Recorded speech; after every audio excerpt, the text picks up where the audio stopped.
Hello and welcome to the cardiovascular and respiratory system. Together they form the cardiorespiratory system, and together they ensure the continuous supply of oxygen to working tissue of the body.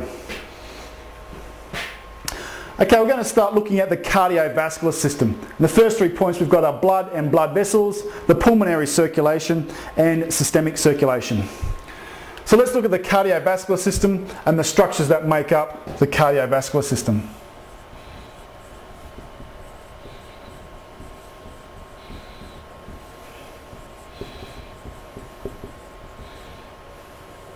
Okay, of course we have the heart.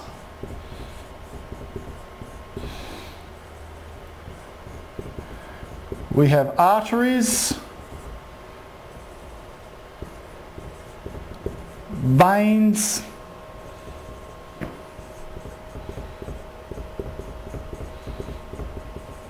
capillaries, and of course blood. Now, arteries, veins and capillaries are known as blood vessels. So the cardiovascular system, we have the heart, the muscular pump responsible for sending blood all around the body. We have the blood vessels responsible for the transport of blood throughout the body. And the three blood vessels, or the three main blood vessels, are arteries, veins and capillaries. Arteries are thick and muscular, and they're responsible for sending blood away from the heart. Veins, on the other hand, are responsible for returning blood or sending blood to the heart. Capillaries are sites of exchange. Now, to give you an example, if I'm doing some exercise, I need oxygen to my working muscles. Now, blood gets sent via arteries to those working muscles. Now, at the working muscles, capillaries exist, and they are the site of exchange. That is, the capillaries are responsible for delivering the oxygen or exchanging the oxygen at the site of the muscle tissue and taking back with it carbon dioxide, because carbon dioxide is a byproduct of energy produced for exercise. So capillaries are the site of exchange at the end destination. And of course we have blood, which is responsible for the delivery of oxygen and carbon dioxide throughout the body. Okay, now we want to look at the pulmonary circulation and the systemic circulation and what these phases of circulation represent.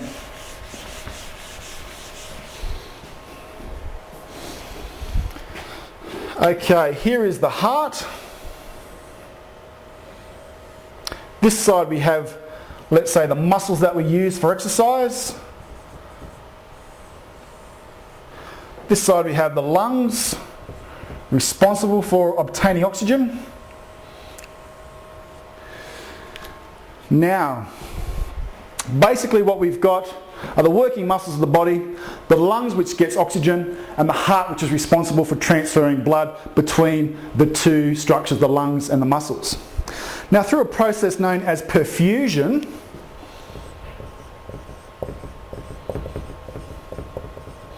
blood is able to enter the bloodstream at the side of the lungs and is sent to the heart. What we can say of this blood, or what we can say of this system, is that it's blood being sent to the heart, therefore it's undertaken by veins, and it is also very rich in oxygen, because that blood has, through a process known as perfusion, picked up oxygen from the lungs, which the lungs has incidentally got from the environment or the air that we breathe in. So through veins, we have oxygen-rich blood that gets sent to the heart. Now, this oxygen-rich blood then gets sent to the working muscles of the body, because the muscles need oxygen for energy and exercise performance. Now, we can say that it is done by a structure known as an artery, responsible for sending blood away from the heart, and that blood is O2 rich. Now, once that blood has been delivered, or once that blood gets to the working muscles, through capillaries, there's the exchange. Here's the oxygen for continual exercise. I'll take away the byproduct of energy production, which is carbon dioxide, or one of the byproducts is carbon dioxide. And that carbon dioxide will enter the blood, and that blood will be sent back to the heart. So we have blood flow back to the heart. This time it's through veins. and we can say that that is O2 poor. So there's not a high concentration of oxygen in that blood. Or, alternatively, we can say that it's carbon dioxide rich. Now that blood will get to the heart and then be sent to the lungs to pick up more oxygen. So arteries will be responsible for sending that blood back to the lungs to get much needed oxygen to continue this cycle. Now that's basically a snapshot of the cardiovascular system and how it works. Now if we look at systemic and pulmonary circulation, we can divide this cardiovascular system into two main divisions, and it's basically right through the middle of the heart. On this side, where we have blood flow between the working muscles of the body and the heart, is known as systemic circulation. Conversely, on the other side of the equation, where there's blood flow between the lungs and the heart, that is known as pulmonary circulation.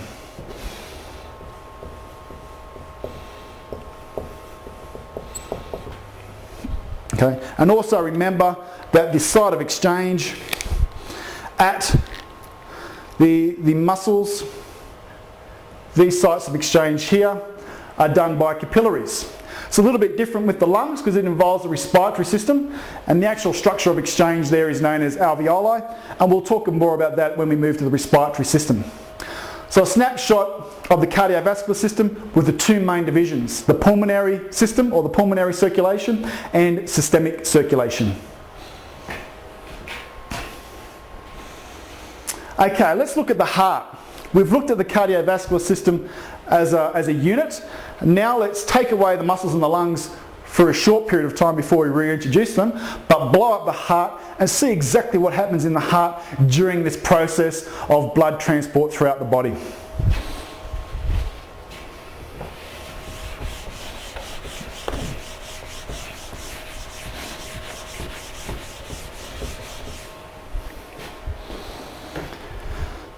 Okay. Draw a nice big heart, cartoon type heart.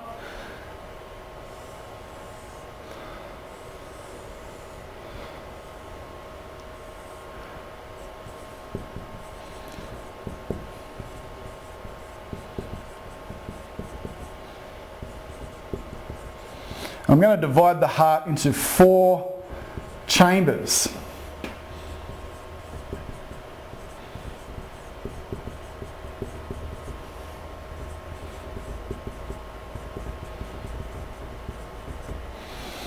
Now the heart, as you know, is a big muscular pump, but we can actually divide it into 4 separate chambers.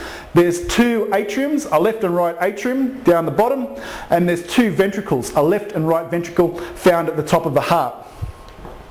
Okay, let's introduce the structures of the body.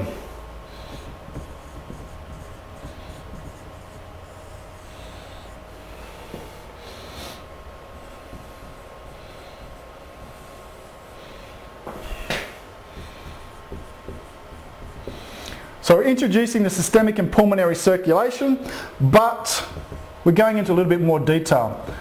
So we've got the lungs for pulmonary circulation, and we've got the muscles which represent systemic circulation.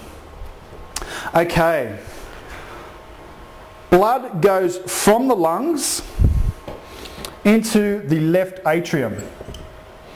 And it does that through 4 separate veins, or 4 different veins. They are known as, well, we've got 2 times L for left, pulmonary, PUL, veins. And we've got 2 times right, PUL for pulmonary, veins. So oxygen-rich blood enters the left atrium from the lungs via 2 left pulmonary veins and 2 right pulmonary veins, and it enters the lungs, or it's travelled from the lungs to the heart via veins. Now this blood actually passes from the left atrium into the left ventricle via a one-way valve known as the bicuspid valve. Now it works a bit like what would happen at Coles or Woolworths. When you walk into Coles or Woolworths, there's a one-arm gate that swings open. You walk through, but you can't go back. If you decide to go back to where you came from, you can't. It's a one-way gate or one-way valve. It only lets entrance in one direction. The same thing happens here. When the heart is relaxed, that is when it's between beats, this valve, this one valve or one-way bicuspid valve actually opens and blood flows from the left atrium into the left ventricle but can't go back. And that happens when the heart is relaxed between beats. Now when the heart beats, what happens then is this blood, this lovely oxygen-rich blood, is ejected from the left ventricle to the working muscles of the body. And it's done so through an artery called the aorta, which is the biggest artery of the body. You can imagine it's very big because blood's gone from the lungs into the heart via 4 veins.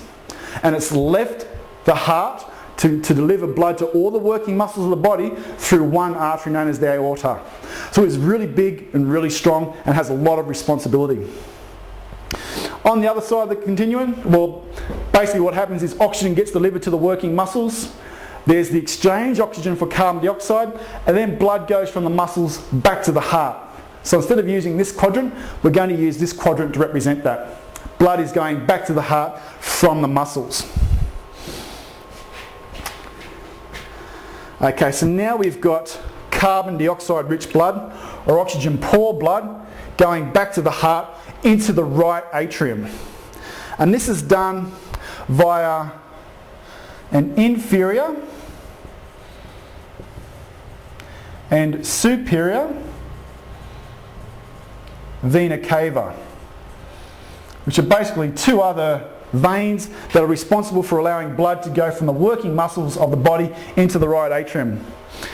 Inferior vena cava is responsible for blood return from the lower half of the body, and superior vena cava, as the name imposes, is towards the head. Therefore, it is responsible for blood return from the muscles from the upper half of the body.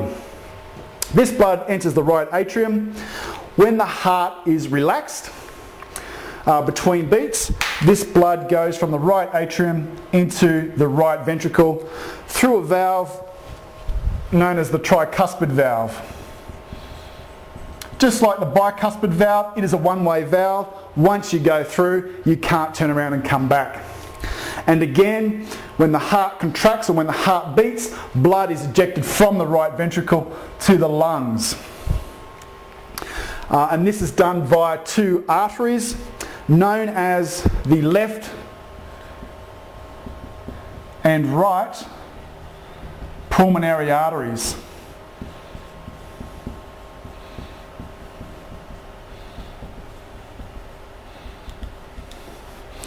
Now, an important point to take note is that when the heart is relaxed between beats, blood is going from the left atrium and the right atrium at the same time into the left and right ventricles.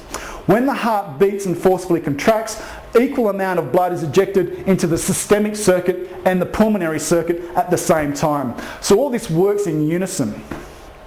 And what we've basically established is that blood enters the heart through 6 structures. 4 pulmonary veins, left and right, 2 left and right, and 2 inferior superior vena cava. So blood entry into the heart is via 6 veins. Blood ejection from the heart is through an aorta and the left and right pulmonary arteries. So there's 6 in and there's 3 out. But basically this is the flow chart of what happens at the heart to ensure that there's consistent blood supply and continual supply of oxygen in both the systemic and pulmonary circuits. Okay, let's look at blood pressure now.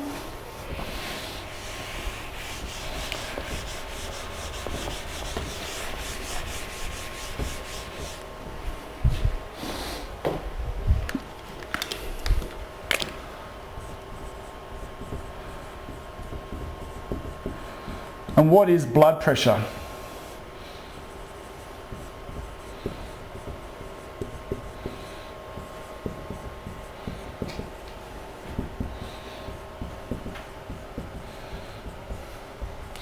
It's a measure of systemic arteries and how hard the systemic arteries have to work to get the blood to the working tissues of the body. Now, as you can imagine, if you've got if you've got narrow arteries, the blood has to work a lot harder, or the heart has to work a lot harder to get the blood pumping through that really narrow passageway. And therefore that causes an increase or a rise in blood pressure. And blood pressure measurement is a good indication of cardiovascular health and ill health. So narrow arteries will cause an increase in systemic artery resistance, causing an increase in blood pressure, which is a marker for cardiovascular ill health. Blood pressure, you've probably had it measured a number of times at a doctor. It's using a stethoscope, a cuff and a sphygmomanometer, and blood pressure is measured in millimetres of mercury. Systolic blood pressure is the top measurement. And it's actually the measurement of the ventricles contracting, and it's probably the most useful for measuring blood pressure. If there's a lot of resistance, if you've got narrow arteries, which can be caused by sedentary lifestyle, stress, by fatty deposits that build up within the artery, that can cause a rise in systolic blood pressure, putting you at risk of cardiovascular ill health. Diastolic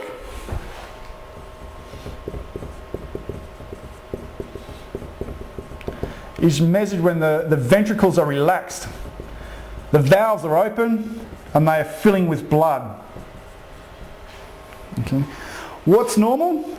If you get a score from your GP of 120 over 80, 120 systolic, 80 diastolic, that's considered normal blood pressure.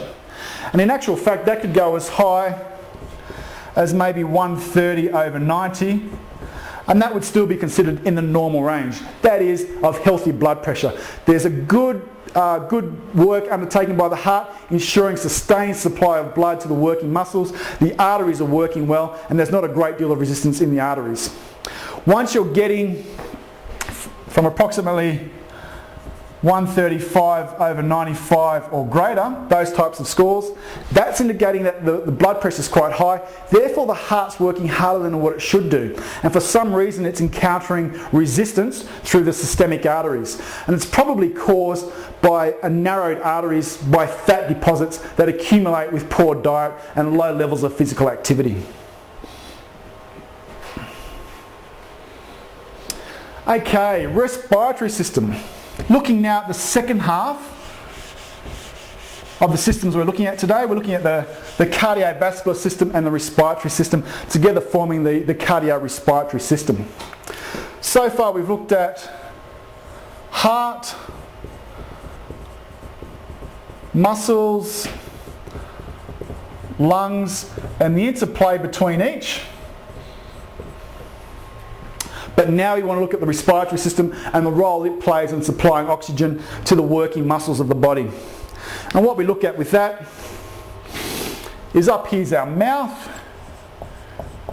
which gets oxygen from the environment, and that oxygen gets delivered or sent to the lungs. So the respiratory system, and the system we're going to look at now, is basically this system right here, and we disregard the cardiovascular side of things. So now looking purely at the respiratory system, what happens when we breathe and how that oxygen that we breathe in from the environment gets to the lungs so it can enter the bloodstream via perfusion and get delivered to the working muscles of the body.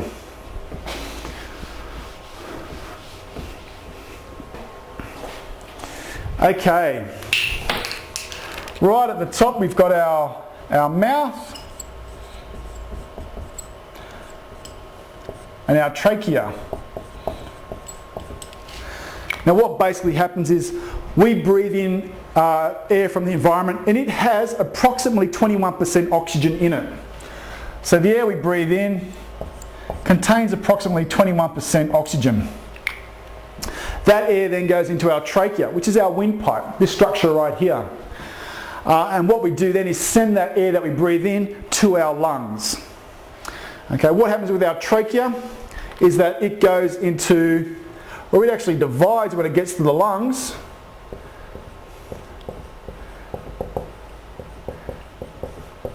into two primary bronchus.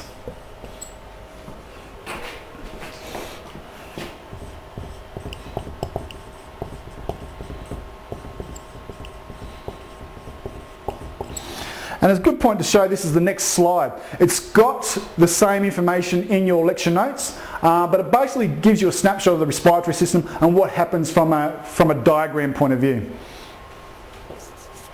So here we have the two lungs. There's the left and right lobes. You may be able to see down the centre is the trachea.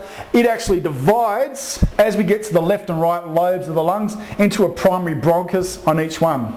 The trachea splits into two, the trachea splits into two primary bronchus. Each one supplies the left and right lobes of the lungs. And these are the lobes of the lungs. And then it pretty much happens, the divisions from there pretty much happen like school. We've got the primary bronchus on each one, left and right lobes. They go into secondary bronchus.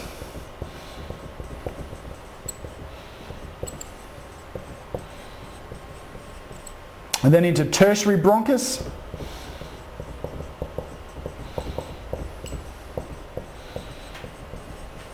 And the same happens on the left or opposite lobe of the lungs, from primary to secondary bronchus, from secondary to tertiary bronchus. Basically all that's happening is the trachea, which is nice and wide, just gets narrower and narrower into a primary, secondary and tertiary bronchus on each lobe of the lung. As this structure gets deeper and deeper into the lung tissue, it gets more narrow and narrow. Tertiary bronchus.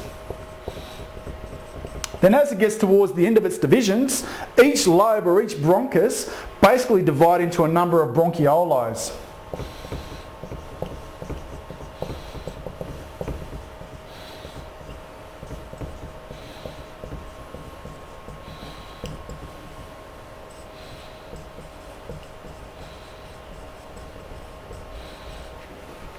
And from the bronchioles, they divide further into a number of alveoli. A-L-V-E-O-L-I.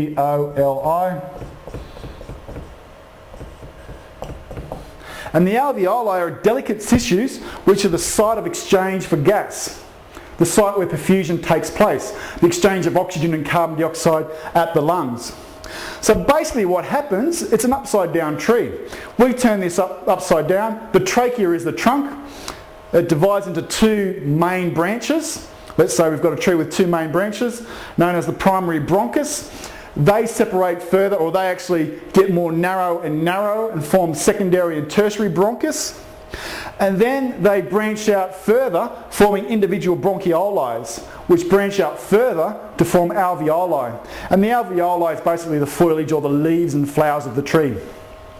So one trunk, two big branches, primary, secondary and tertiary. Then we break out into a number of different smaller branches or twigs, and then we have the lovely flowers or leaves known as the alveoli. And it is this point we get our oxygen from the air that we breathe in, and it's exchanged right in the depths of the lung tissues of each lobe through the alveoli. Now interestingly enough, the role of the trachea is that it is responsible for transferring the air that we breathe in to something that the delicate alveoli tissue can handle. Now the alveoli tissue have to be able to handle air or oxygen that is 100% saturated with moisture and is warm to about 37 or 38 degrees Celsius, which is body temperature. Now you can imagine going for a run on a cold frosty morning. You're breathing in dry air, 0% saturation with moisture, and it may be 0 degrees, -1, -2 degrees. So the trachea and also the bronchus of each lobe of the lungs have to work extremely hard to completely saturate that air with moisture and warm it to 38 degrees before it gets to the delicate alveoli tissue, or the site of exchange where perfusion is undertaken and oxygen enters the bloodstream and carbon dioxide is released into the lungs to be breathed out via the body. Okay, looking at respiratory terminology. Four of the main terms that you may come across in looking at the respiratory system: tidal volume, vital capacity, residual volume, and total lung capacity. Now tidal volume is the amount of air that you move in and out of your body, into your lungs and out of your lungs at rest. So if you're sitting down reading a paper, obviously breathing in and breathing out, at rest, under no stress or exertion, that is known as your tidal volume. Vital capacity, on the other hand, is the amount of air that you can forcefully inspire and the amount of air that you can forcefully expire. So maximum inspiration followed by maximum expiration, getting all the breath out that you can. That is known as your vital capacity. Residual volume. Now, interestingly enough, no matter how much air you try to get out of your body, if you try to breathe out all the possible air that you can, you won't be able to get rid of everything. There will be a little bit of air left in your lungs, no matter how hard you try, because of the alveoli or site of gas exchange. As mentioned, the alveoli is sensitive tissue, and it always needs to have some level of saturation with oxygen or some level of saturation with air from the atmosphere to sustain its life. Without that, it starts to not function appropriately and it starts to get damaged. Very sensitive tissue. So no matter how hard you try to expire, you'll always be left with an amount of air in your lungs known as your residual volume, which is used to sustain the life and correct function of the delicate alveoli tissue. And the last one is total lung capacity. That is just your vital capacity plus your residual volume. So your maximum air that you can take in, the maximum air that you can take out, plus the residual volume, which is going to be that little bit of leftover air in your body used to saturate or keep appropriate function of the alveoli. Thank you for your time and good luck with your study.